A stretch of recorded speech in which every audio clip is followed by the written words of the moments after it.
JP Morosi leading the league in information, having just seconds ago dropped off the kids at school, back in his chair and ready to go through the baseball news of the day with us. JP, good morning. Aaron Judge expected to meet with the Giants folks in San Francisco. And we know he's in San Francisco because of a particular video clip, a cheeky winky video clip that made the rounds on social media yesterday. I love it, Matt and Bill. Good morning to you and all of our great viewers today. Happy Thanksgiving week. And yes, the news of the day is out on the West Coast, still quite early out there. But we got a nice bulletin from the West Coast, San Francisco, California. We'll let everybody take a look here in a moment. We know this. Aaron Judge is in the Bay Area. Of course, he grew up not far from there in Linden, California. And this was the scene last night in San Francisco. Aaron Judge in San Francisco. What are you doing in the city? Just visiting some family and friends. That's about it. Oh, yeah? Any fun plans? We got something. Have a good one. You too. A little bit of a coy answer there from number 99, but what we do know is that he will, in fact, meet with the Giants this week. In fact, it is today, his meeting with the Giants. So not necessarily just to see family, although I'm sure he will do that. There is some business to discuss as well. And when you think about Aaron Judge and his marketplace, the right teams are involved. I'm not entirely sure at the end of the day, Matt and Bill, how many teams are going to make him that offer in excess of $300 million, because that's where we believe his market is going, somewhere in that area, whether it's $40 million a year or in the high 30s. It's likely to be a total package that is above $300 million. And I really, truly for however believe many that. teams are involved, the right teams are involved, because the Yankees have the capability to do a deal like that, and so do the San Francisco Giants. You've got one large market team on the East Coast, one on the West Coast. Let's go. We got a couple weeks between now and the end of the winter meetings, and I do believe, based on the right teams being involved, that we could see a deal for Aaron Judge potentially before the end of the winter meetings in San Diego. All right, well, they're lining up. Are the Giants going to be, and they're serious. I'm sure they're serious. They have the resources, they have the interest, they have the fit for him. It might end up that they just serve as an unintentional straw man to drive the price up for Aaron Judge to return to the Bronx, which is the conclusion that I foresee in my, crystal ball, my free snow globe with Chris Singleton and Scott Braun, who were supposed to be Harold and I. A lot of artists' license taken there. Do you see him leaving the Giants or leaving the Yankees? And if so, are the Giants real for you? I think the Giants are real. And look, Matty, I agree that the Yankees should keep him. But if I'm given the field and the New York Yankees, I like to lean towards the field because it just takes one, right? And the Giants certainly have the money to play with. And if he can get back out closer to the family, he's going to consider something. So I look at them and say, yeah, that could be noise that's made by the San Francisco Giants, because the Padres sit there, the Dodgers are sitting there, and if you're the Giants, you might feel you have to do something. Interesting. I mean, look, my other takeaway from that video is this, JP, and it's a little off topic, but that was a little intrusive. I mean, the lady who had the cell phone just taking film of Aaron Judge saying, "What are you doing in San Francisco?" She now has put digital creator on her Instagram profile, because she now is a digital creator. That's kind of a I would never have the nerve to say, "Oh, Aaron Judge, what are you doing in San Francisco?" I'll follow you all the way into your elevator there. Weird. Don't do that if you're watching. I think, Matty, hey, to me, at this time of year, let's say this. This is the hot stove season, and a couple thoughts. Number one, actual documented evidence of meetings taking place can be rather scarce. So I will never be upset when we actually know, hey, this is where a certain player is at a given time. That's fair. And also, I would say this. The chances of Aaron Judge, one of the most recognizable athletes in America, meeting with the Giants, potentially enjoying a meal in the great city of San Francisco, and no one noticing him for a day, probably pretty remote. I mean, that is his home state. He's well known out there. Eventually, one assumes this information was going to get out there. And to piggyback on Bill's point, the San Francisco Giants, I think it was good for them to bring back Jock Peterson. That addresses one middle-of-the-order bat. But this is a franchise that needs a superstar.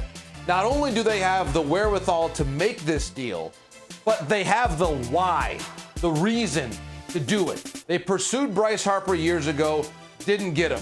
Buster Posey retired when he was still in his prime. They were knocked out of the playoffs in the first round by their arch rival Dodgers.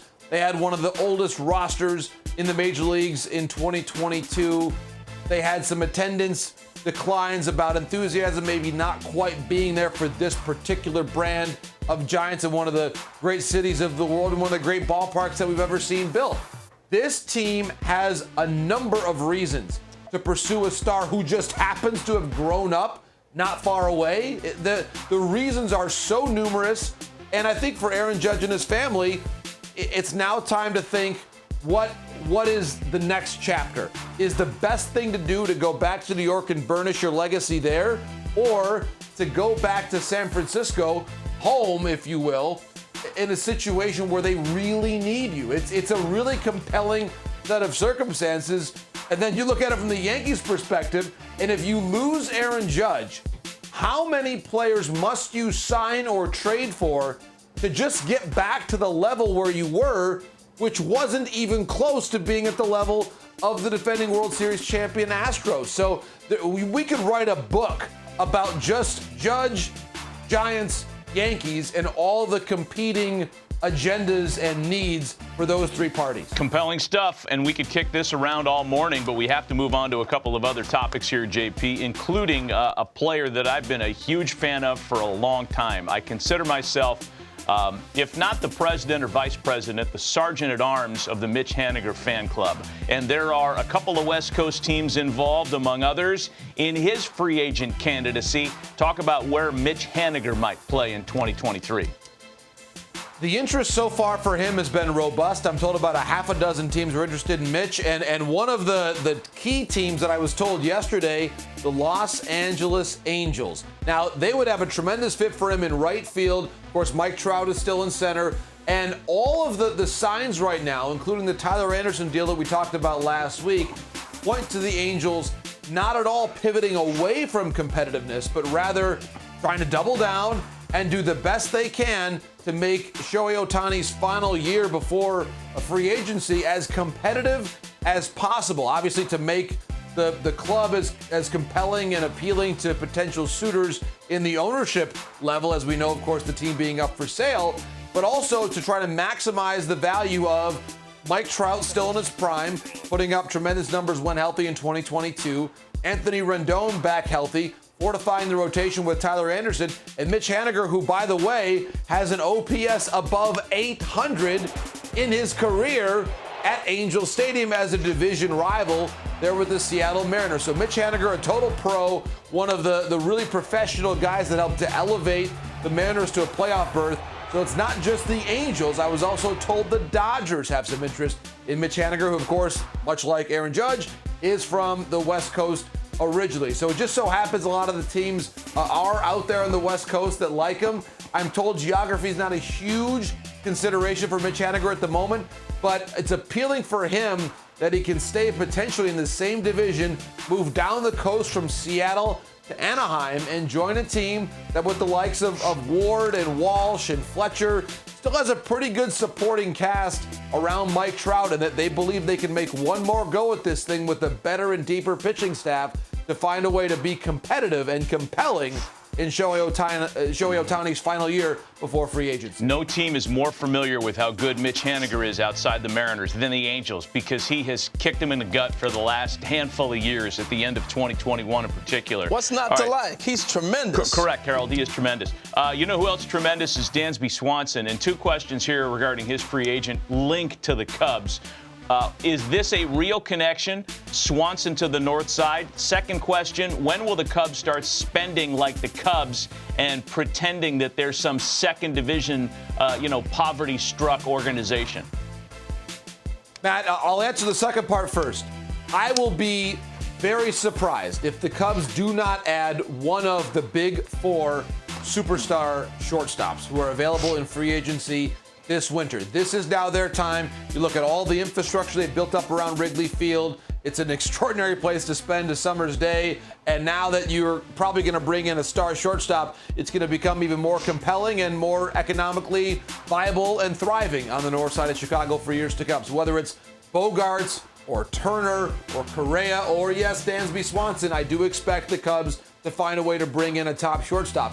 And if Dansby Swanson is going to leave his hometown of Atlanta, where he won a World Series championship a year ago, where he's become one of the preeminent shortstops offensively and defensively in the sport, the Cubs are a very appealing place for a couple reasons. Number one, their GM, Carter Hawkins, is, like Swanson, a Vanderbilt alum. So there's a connection there from the standpoint of Dansby Swanson knowing the GM of the team, having that relationship and connection from Tim Corbin's outstanding baseball program in Nashville. So that's one key thing. And also, I'll bring it all the way back to the World Cup here. Dansby's fiance, Mallory Pugh, is a World Cup winning soccer player for the U.S. women's national team and the Chicago Red Stars. So how unique would it be to have the first couple of Chicago sports, Dansby and Mallory playing for the Red Stars and Dansby on the north side? One never knows. How rare is it that you have a professional sports couple of this caliber, Mallory being a U.S. women's national team player, one of the stars of the team, and Dansby being one of the great shortstops in our national pastime? They could both play their sport in the same town. Mallory has been there first with the Red Stars.